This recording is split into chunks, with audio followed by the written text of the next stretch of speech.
She introduced Emmy to a whole new side of myself. The first time Kathy suggested I try something different, I laughed. Not because it sounded ridiculous. Because I never imagined it would matter.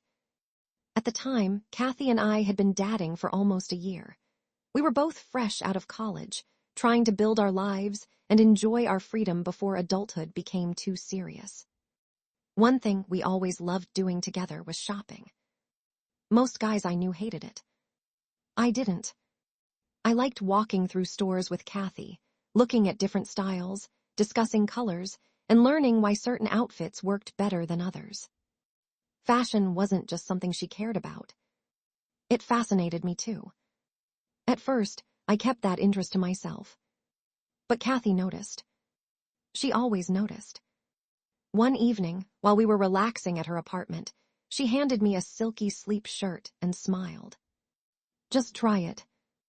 I rolled my eyes. "No chance." She laughed. "You're always talking about comfort. Just wear it for 5 minutes." 5 minutes turned into the entire evening. And to my surprise, it was incredibly comfortable. That small moment changed something. Not overnight. Not dramatically. But enough to make me curious. Over the following months, Kathy introduced me to different fabrics, different styles, and different ways of thinking about clothing. For the first time in my life, I stopped asking whether something was meant for men or women. I started asking a much simpler question. Do I like it? The answer surprised me more often than I expected. The more I explored, the more I realized how many choices I had ignored simply because I assumed they weren't meant for me. Meanwhile, Kathy never pressured me. She never told me who to be. She simply encouraged me to be honest about what I liked. That made all the difference. One afternoon, we visited a large fashion store where our friend Tammy worked. While Kathy browsed new arrivals, I found myself studying fabrics and designs with genuine interest. Tammy noticed immediately.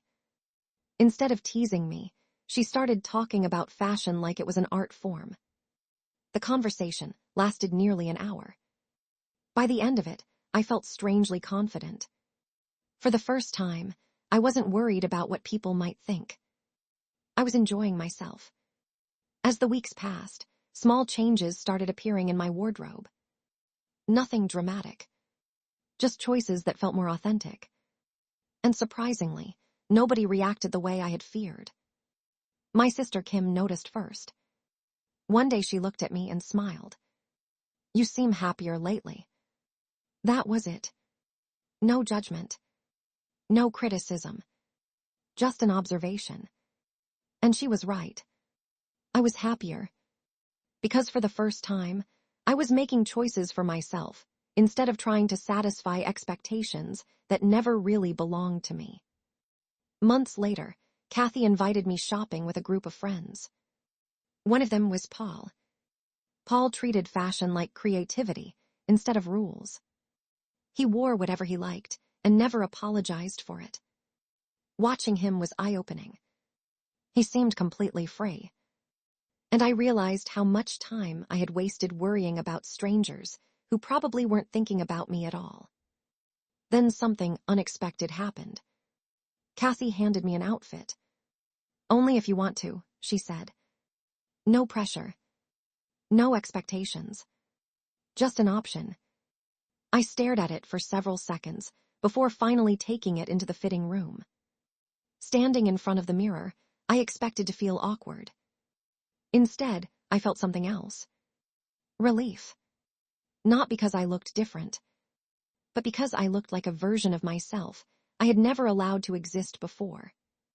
A version that wasn't constantly worried about approval. A version that simply enjoyed being himself.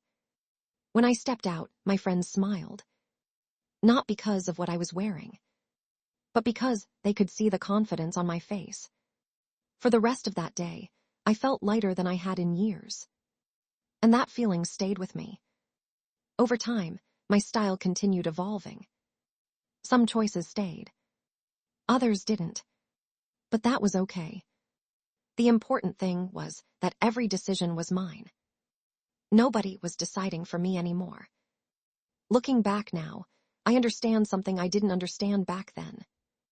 This journey was never really about clothes. It was about confidence. It was about honesty. It was about giving yourself permission to explore who you are without fear of judgment. And once I learned that lesson, everything else became a little easier. Because true confidence doesn't come from fitting into someone else's expectations. It comes from accepting yourself exactly as you are. And that changed my life far more than any outfit ever could.